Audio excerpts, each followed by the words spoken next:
We would like to introduce a journalist, writer, and historian who will present this special program. His name is Greg Kowalski, born in Hamtramck in 1950 and who lived here his entire life. He spent more than 40 years as a journalist before retiring in 2020, writing for and editing numerous newspapers and magazines. In 1998, he was appointed to the then new Hamtramck Historical Commission. That led in turn to the creation of the Friends of Historical Hamtramck, a nonprofit corporation that founded and now owns the Hamtramck Historical Museum.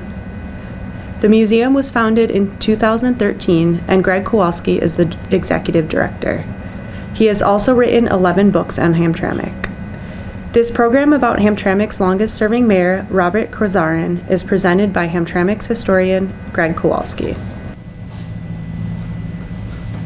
Hi, I'd like to introduce you to a legendary Hamtramckian that we're going to be talking about today, Mayor Bob Kozaren.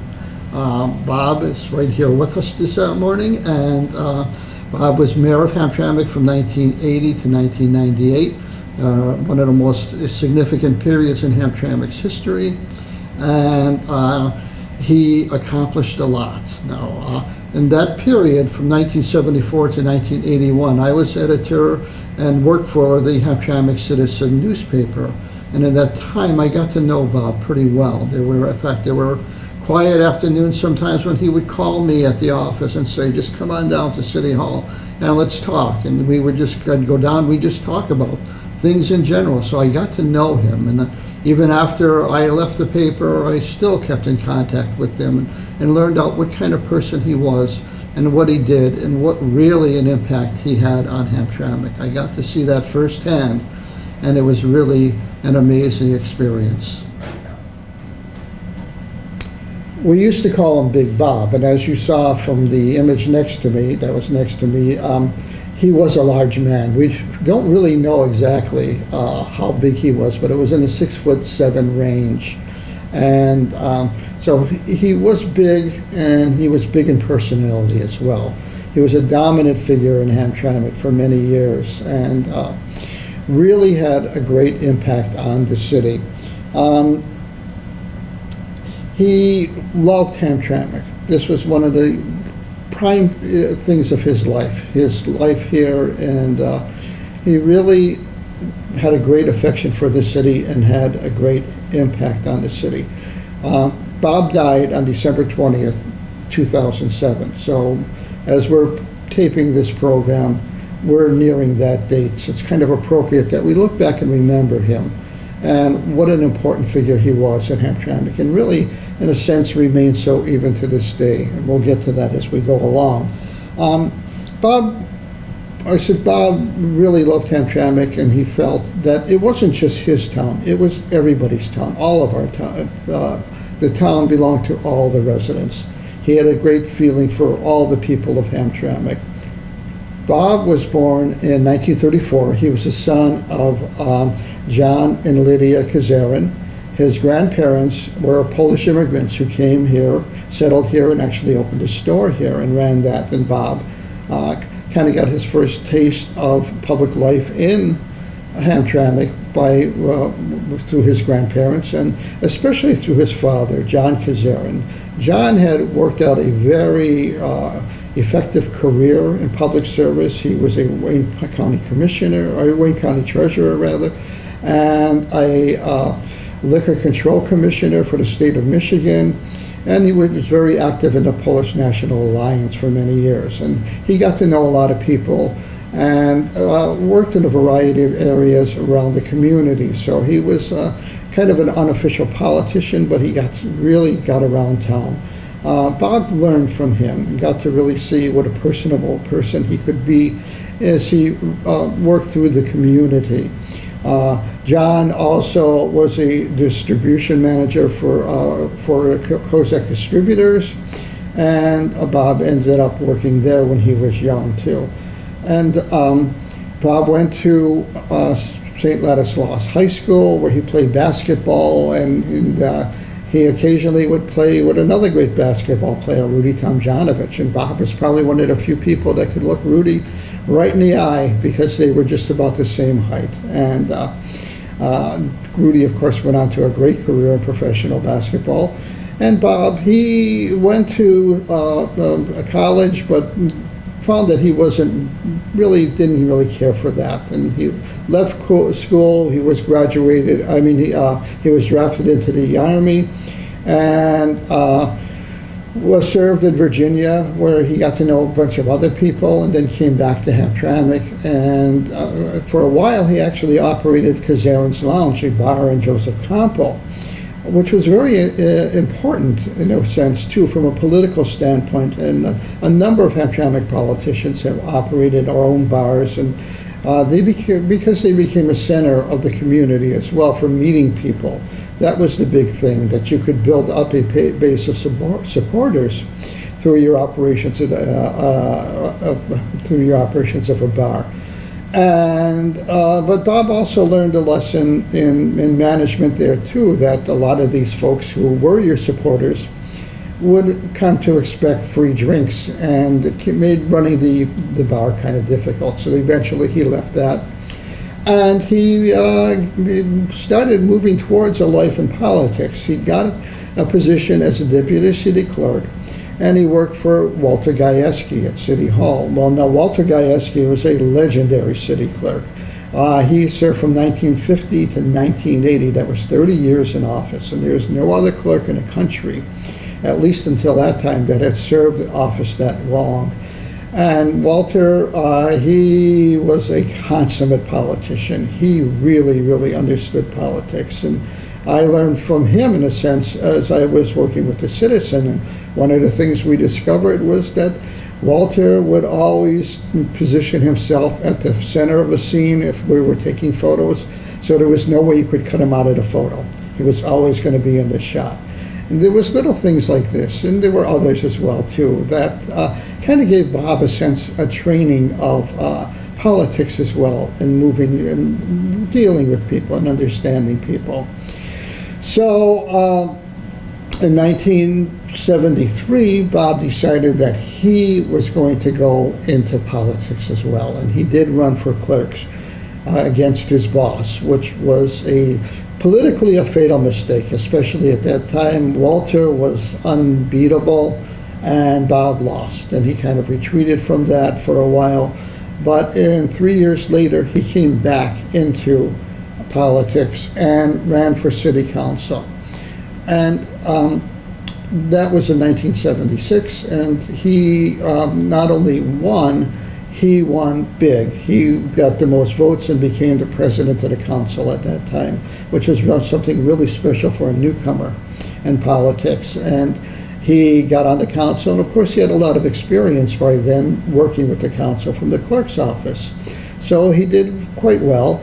Nothing special, nothing extraordinary. Hamtramck was getting to some difficult times, though. It was getting more and more difficult. Joseph Campo was beginning to fray. It was getting, we were losing stores at a regular pace, including some of the great old stores that had been here for many, many decades. We were losing Neisner's and Kresge's and the old dime stores that were landmarks at Hamtramck for decades, and we were getting close to losing Federal's as well, which was another big landmark that opened here in 1938. And so Hamtramck was feeling some stress at that time, and we also at that time were dragging through the court system with the urban renewal case, where going back to the late 1960s when the city was found guilty of Negro removal by using the urban renewal program to move black people out of the city. That's a very complicated story, and it ended up being the longest federal case in our longest court case in federal court history, and technically it's not even resolved to this day, although it is very close to that. But all of these things were weighing on the city and causing problems. But that wasn't the worst. The worst was coming, but the signs were there. Chrysler Corporation, rather, was in difficult times. The whole auto industry was suffering. The Chrysler Corporation in particular was having a very difficult time. And that was very important to Hamtramck because of the Dodge main factory. So the Dodge main factory was really, to a great extent, Hamtramck. It provided the city's it was the basic source of revenue for the city of Hamtramck since it opened in 1910. But by 1979, it was old, it was inefficient, it was very expensive to run, and Chrysler just couldn't afford it anymore.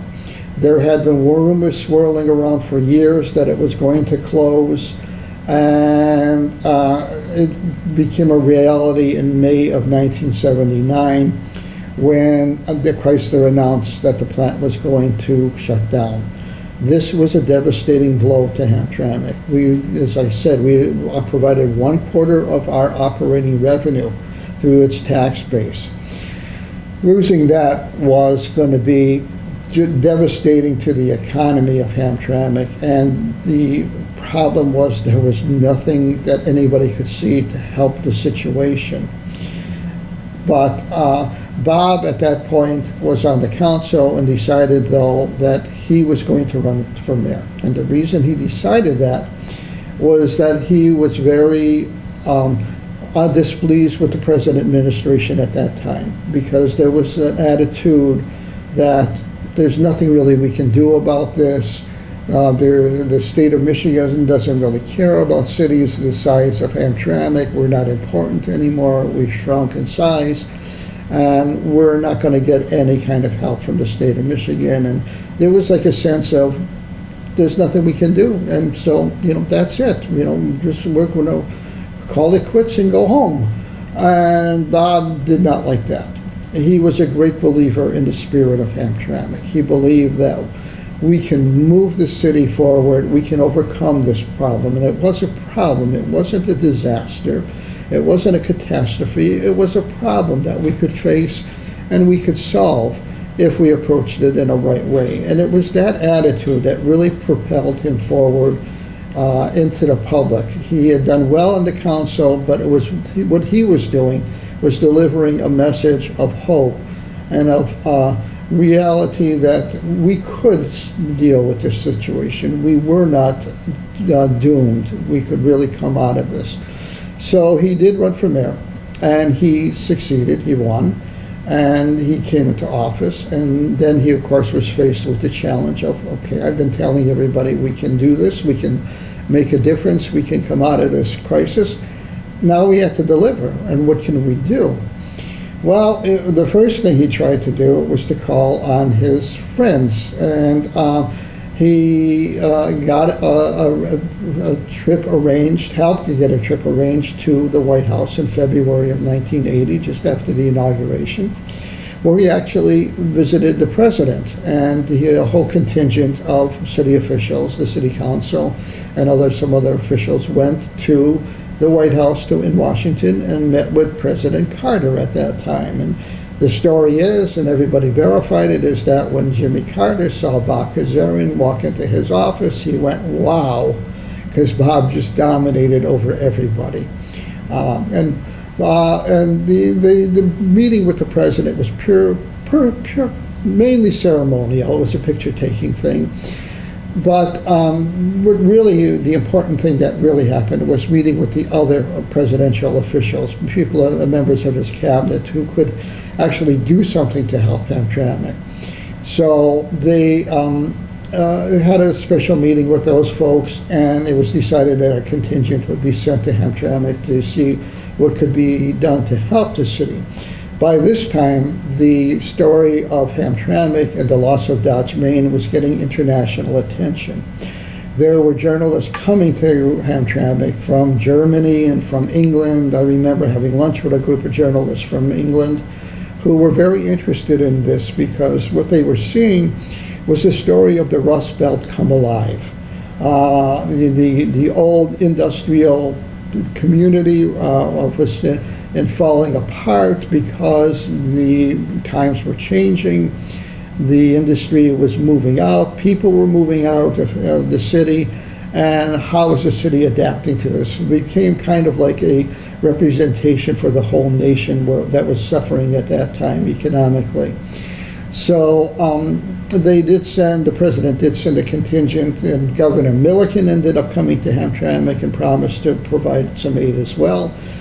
And they did deliver, and to a degree. They did deliver. They assigned people to work with the city. They hired a public relations representative to work with the city to promote it. They came up with some grant money, which was desperately needed. But it was really still not the solution. It was help, but it could not deal with that fundamental problem of losing that main source of tax revenue. And let's talk about Dodge Main for a moment, because it was so important in the history of Hamtramck. Hamtramck itself is a very old community. We go back to 1798.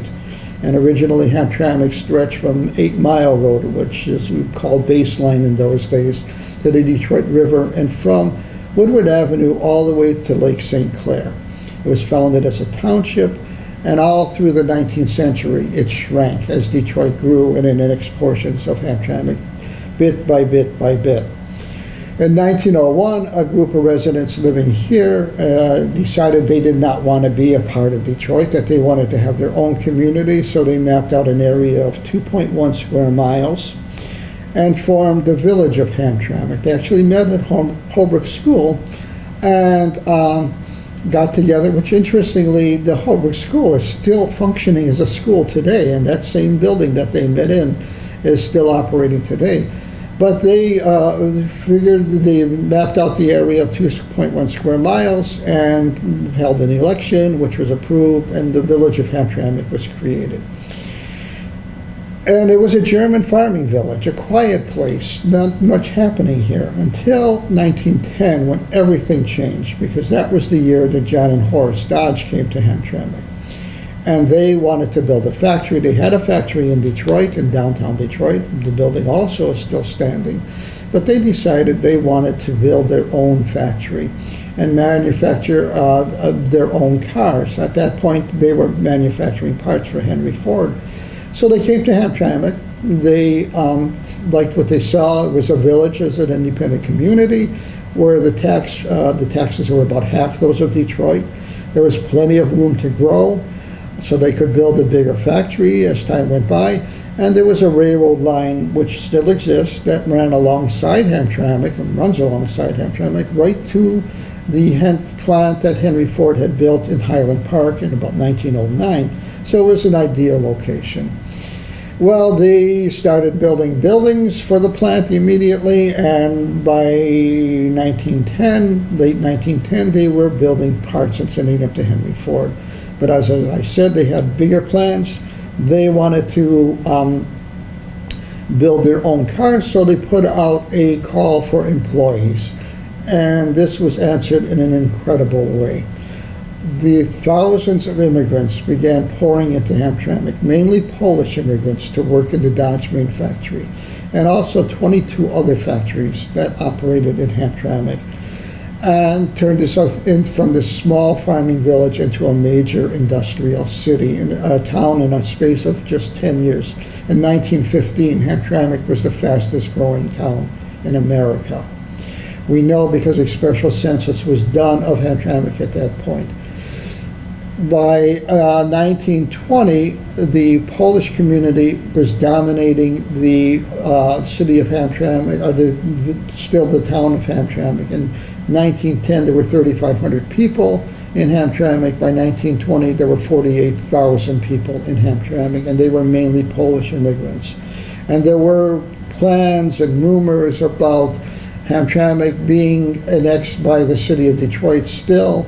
So the new residents decided they were going to incorporate Hamtramck as a city, which would prevent Detroit from annexing Hamtramck. And so they did hold an election and incorporated as Hamtramck as a city, which made it almost impossible legally for Detroit to annex Hamtramck. So we were now an independent town. And Dodge Main continued to grow as Hamtramck continued to grow. And by World War II, there were about 45,000 people working in the Dodge Main plant. And in the early 1960s, Hamtramck adopted an income tax, So we were getting the tax revenue from all these thousands of employees that were working at the Dodge main factory, which was a good source of income, but it made Hamtramck basically rely on the Dodge factory for its major income, which was a big mistake.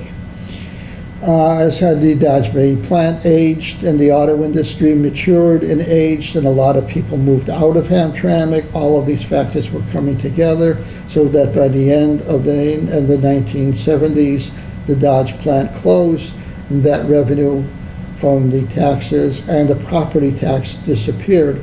And so Hamtramck, when the Dodge main factory was closed, was left in a terrible position with nothing really on the horizon to help. The aid that the state sent and the federal government sent helped, but it didn't come close to meeting Hamtramck's needs, and nobody quite knew what to do.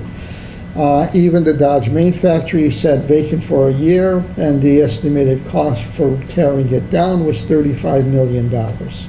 And even if they did that, what would that amount to? They'd have a giant empty lot with nothing there.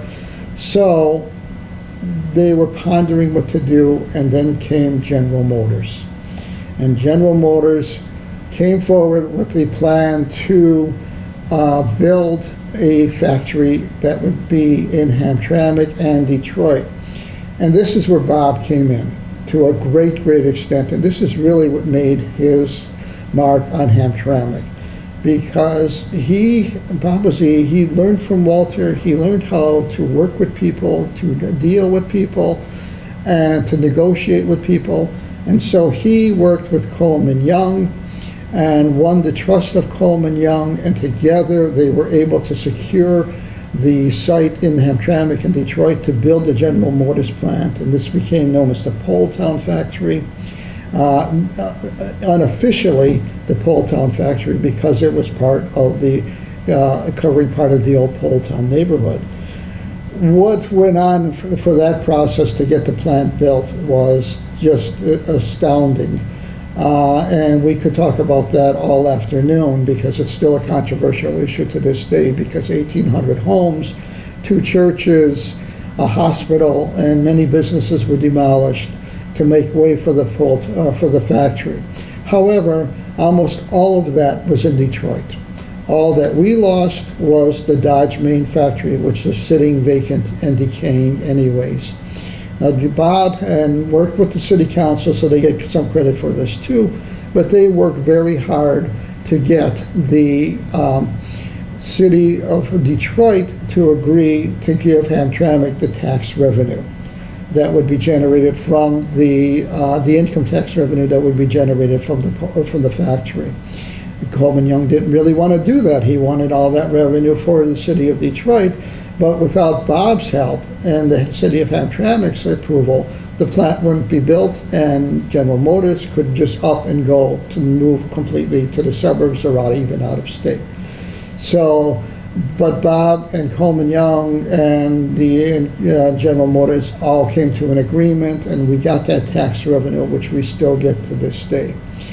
So that was a major step forward in rebuilding the economy of Hamtramck. In a related area, Bob came up with an idea even before the General Motors plant came to fruition, that we needed something to build the spirit of Hamtramck. And that's how he came up with the idea of the annual city festival. It was really his doing. It was really his idea. And in 1980, we had the first Hamtramck City Festival, which was an enormous success. It drew hundreds, literally hundreds of thousands of people, and set the stage for future festivals, which are going on even to this day. They've had their ups and downs through the years, but by and large, they have been very, very successful. And I'm pleased that even the last festival we had was one of the most successful we've had in years. There were other memorable occasions in Bob's life as well, too, and his career, as long career as mayor. In the early 1980s, he was behind the program to build the statue of the Pope. Of course, Pope John Paul II was named Pope in 1978 as the first Polish Pope, and he was a pride of Polish people everywhere, especially in Hamtramck. Now, there's a long story associated with that as well, too, because there was an issue of separation of church and state, and the city being involved in creating a statue to the Pope. But that was resolved through working with other groups who took ownership of the park and the statue and worked very well. And the park remains a landmark today. And that was even enhanced in 1987, in September 1980, when Pope John Paul II came to Hamtramck and visited the city. And that, even Bob thought that was the greatest moment of his administration, because to have a person, even if you're not Christian, to have a person of that stature, of that world stature, to come to your town was a very, very significant achievement. And that was one of the greatest days in the city of Hamtramck, and Bob oversaw that. Now, Bob was mayor for 18 years, and the longest-serving mayor we've ever had, as I mentioned. And it was really that first decade that he was the most effective and the strongest in his position, and he did very, very well. He became known to politicians nationally. We had many national politicians come to Hamtramck over the years, many local politicians as well, and visit Hamtramck and do fundraisers here. But in the second decade, things were changing, and he seemed to get a bit more isolated and kind of more removed from the basic scene. So he kind of lost, he fell into somewhat of a trap that long-serving politicians tend to do, where they become more distant and more removed from the community. And there were new people coming to Hamtramck, a new generation coming here too, that did not relate to him. And he made some serious mistakes later in his career with his tax situation with the federal government. And at one point he was going to try and sell a portion of Veterans Memorial Park and have a police station built there. And that drew a lot of criticism. And he faced a new population that did not appreciate the things that he had done earlier and saw things differently as well too. They saw Hamtramck going in a different direction. So in the 1998, 1997, he lost the election in a very, very close race. And Bob kind of stepped back from public life at that point. He retired gracefully, but he really moved out of the spotlight. He did come to city historical commission meetings for a while because he had a great interest in the history of Hamtramck. He was always a promoter in the history of Hamtramck, but he kind of went into the background. But he always, one of his traits was that he walked the streets of Hamtramck. He didn't drive a car. He never drove a car. Never explained why he didn't do that, but he never did that. But he walked the streets of Hamtramck all the time, even when he was mayor. He would greet people and always stop and talk to people and listen to their complaints and hear whatever compliments they might have, but I'm sure it was mainly complaints. And he took it all in, and he really, really related to the people of Hamtramck for many years. And that was really one of the strong points of his whole career in politics. That and his genuine love for the city of Hamtramck. He really was a Hamtramckian. He was all through and through a Hamtramckian. He had a great love for the city. And that remained with him all through his career. And that's one of the reasons that he's remembered to this day as one of the great mayors of Hamtramck. He, not just for his longevity, but for his great spirit for the city. The greatest thing he did was to take us at the lowest moment we had in the history of Hamtramck, because we faced situations and crises since then. Nothing can compare to what happened in 1979 when Dodge Main closed. That was by far the most serious crisis we've ever faced. And he stood bright and tall and said, no, we can fix this. We can do something. He gave people hope. And any politician who can do that and then deliver on it, which he did, stands very, very tall in the history of Hamtramck.